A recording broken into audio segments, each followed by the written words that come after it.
내가 집을 살 때 가장 중요한 게 뭐냐면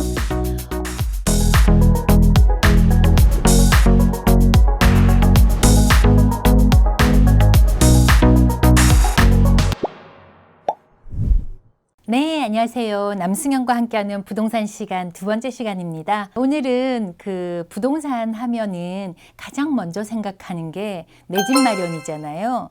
그러면 이 내 집 마련을 왜 해야 할까라고 생각을 해봤습니다. 첫 번째, 우리가 이제 그 돈을 버는데 근로소득이 있고 투자소득이 있습니다. 근로소득은 내가 열심히 일을 해서 돈을 벌죠. 이거는 우리가 보통 리미티드가 있다고 그러죠. 운전을 하든 어떤 회계사가 되어서 CPA를 하시든 변호사님이 돼서 하시든 이렇게 다 있는데, 투자소득은 내가 일을 하지 않아도 돈이 계속해서 늘어나는 걸 우리가 투자소득이라고 하는데요.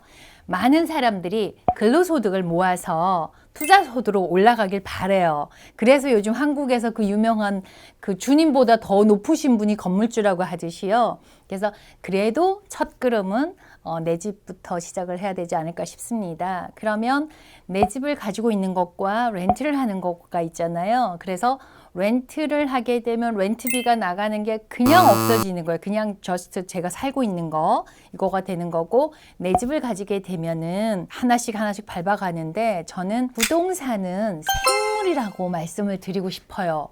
왜냐고요?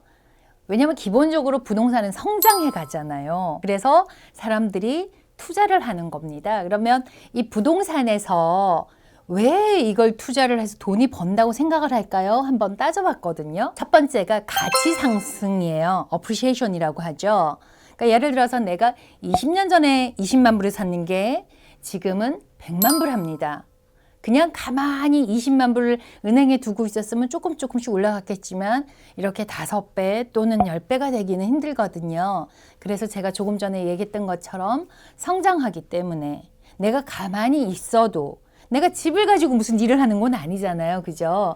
그래서 생물이라고 말씀을 드렸던 거고요. 또 다르게 보면은 이 부동산을 투자했을 때 가치가 올라간다고 아까 말씀을 드렸고, 또한 인플레이션이 있잖아요. 그죠? 물가 상승이라고 하죠. 우리가 예전에는 배추 한 단에 예를 들어서 50전이었으면 지금은 2불을 한다든가, 사탕도 그렇잖아요. 아이들이 콜라 한 병을 내가 그때는 20전이었는데 지금 2불을 한다든가, 이렇게 인플레이션이 일어나는데, 시간이 지나면서 올라갈 때는 예를 들어서 아까 말씀드린 것처럼 렌트를 살면 계속해서 렌트비도 올라가요. 그치만 내가 돈을 모아놓은 건 없잖아요. 근데 내 집을 마련한 경우에는 렌트비 대신에 계속 내면은 그게 인플레이션이든 가치 상승이든 같이 올라간다는 그런 굉장히 좋은 장점이 있다라는 거고요. 그리고 또 이제 그 투자를 하게 되는 경우 수익, 인컴이 발생한다는 거죠. 바로 건물주가 되시는 거고요. 다시 한번 말씀을 드리는 거가, 렌트와 내 집이 있을 때 뭐가 있냐면 페이다운이라는 게 있다는 굉장히 좋은 점이 있습니다. 페이다운이 뭘까요? 내가 모기지를 내요. 집을 사서.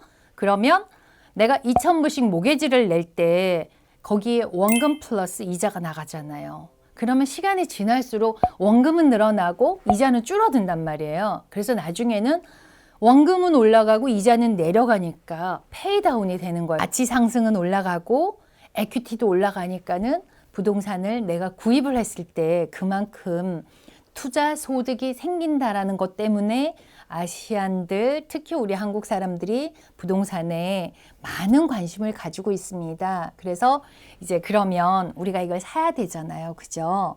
그러면 내가 집을 싸게 사고 싶지, 더 주고 사고 싶지는 않잖아요. 그러면 이 집값을 결정하는 어떤 요소가 있을 거잖아요. 그 가장 큰 게 보면은 이자가 오르고 내리고도 물론 중요해요. 그래서 말씀을 드리는 게 수요 공급입니다. 내가 사고 싶은 집이 있는데 그 동네 나온 집이 없어요. 그러면 결국은 가격이 올라갈 수밖에 없어요.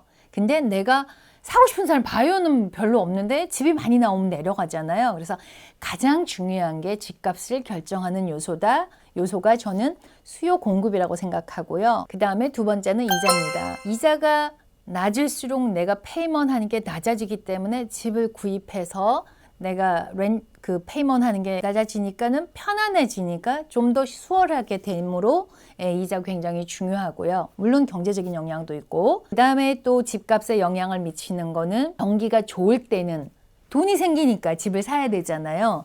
불경기가 있을 때 돈이 없어서 유지를 못 하는 거예요. 그래서 집을 뭐 서브프라임 때처럼 버리는 경우도 있는데 이렇게 경제의 어떤 경기, 불경기 이런 게 있고요.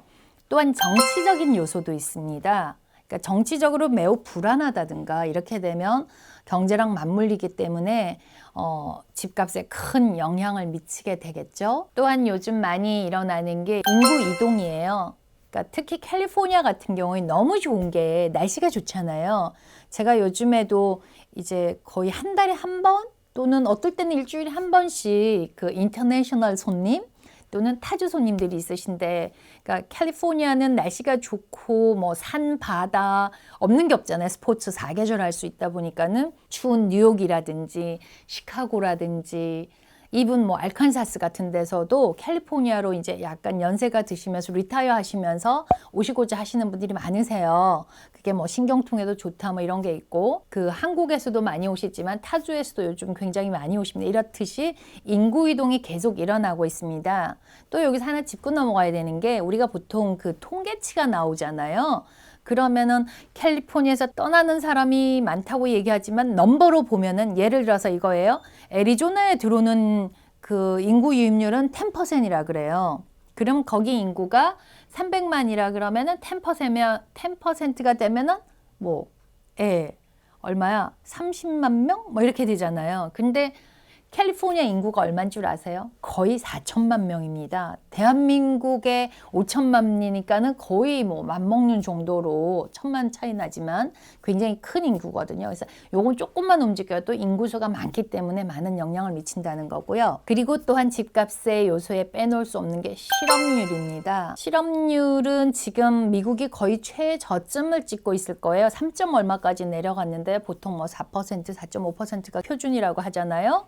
근데 요것도 어떤 경우에는 약간 추리한 경우이든 어쨌든 지금 현재 실업률이 굉장히 좋다고 볼 수 있습니다. 그래서 그 경제 성장률 CPI, GDP 뭐 이런 걸 보면서도 나라의 경제 성장률 뭐 이런 걸 볼 수 있고요. 그리고 이제 저는 부동산 에이전트, 브로커로서 보면은 디테일하게 들어가는 거죠. 그러니까 거시적인 게 있고 미시적인 게 있는데, 미시적인 입장에서 보면은 그 로컬, 그 지역의 상황이 굉장히 중요한 것 같아요. 잠깐 서두에서 말씀드렸지만 내가 이 커뮤니티는 학군도 좋고 살기도 좋고 교통이 좋아요. 그러면 들어가서 살고 싶은데 집이 안 나오는 경우도 꽤 많거든요. 그런 경우엔 집값의 변동이 그리 많지 않습니다. 같은 시리어도, 그러니까 같은 플로튼이라도 웨스트 플로트는 좀 비싸고 이스트 플로트는 좀 쌉니다. 그렇지만 또 이스트 플로트는 다 싸냐? 그것도 아니거든요.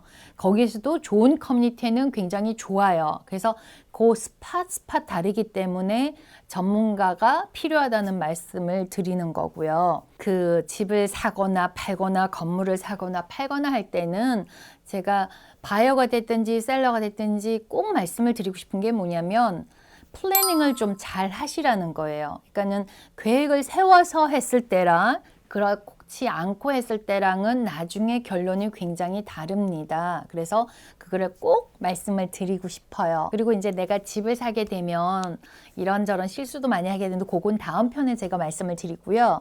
집을 마련할 때 보통은 올캐시로 사는 게 아니라 융자를 받게 되잖아요. 그래서 융자를 받으려면 어떻게 해야 되는지 그걸 잠깐만 말씀드리고 오늘은 마무리하도록 하겠습니다. 내가 집을 살 때 가장 중요한 게 뭐냐면 크레딧 스코어 필요합니다. 720점 이상이었을 때 이자가 좋습니다. 그리고 다운 페이먼은 20% 이상일 때입니다. 이것 또한 싱글 패밀리냐 콘도미니엄에 따라서 다르고요. 콘도미니엄 조금 높아서 25%, 25%를 요구하고 은행에서. 그 다음에 인컴 소스예요. 내가 얼마를 돈을 벌어서 이걸 갚을 수 있는지 보는 거예요. 보통은 한 43%, 47% 봅니다.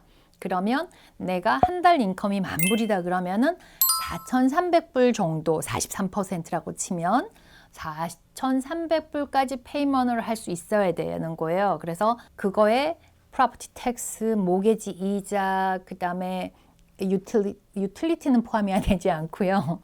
그 HOAP라든지 이런 게 포함이 되는 거거든요. 그래서 그 debt ratio라고 합니다. 그게 다 qualify가 돼야 되는 거거든요. 그래서 미리 집을 내가 구입을 하겠다 그러면은 프리어프를 받는 방법이 좋고, 또한 가까운 에이전트하고 상담을 하는 게 좋으세요. 그래서 인컴이 풀닥이 다 되는 경우가 있고, 그다음에 외국인 투자들도 요즘은 외국인을 위한 그 융자가 있고, 아까 말씀드릴 때 20% 다운하고 풀닥이라고 보통 얘기하는데요. 그거는 그 텍스를 다 보고 하신 분들은 보통 그렇게 말씀을 해요. 그리고 요즘은 외국인들도 그 융자를 받으실 수 있으세요. 몇몇 은행들이 외국인 융자 해주는데 이자도 좋고 괜찮더라고. 예전에는 이자가 높고 조건들이 까다로웠는데 요즘 많이 좋아졌고요.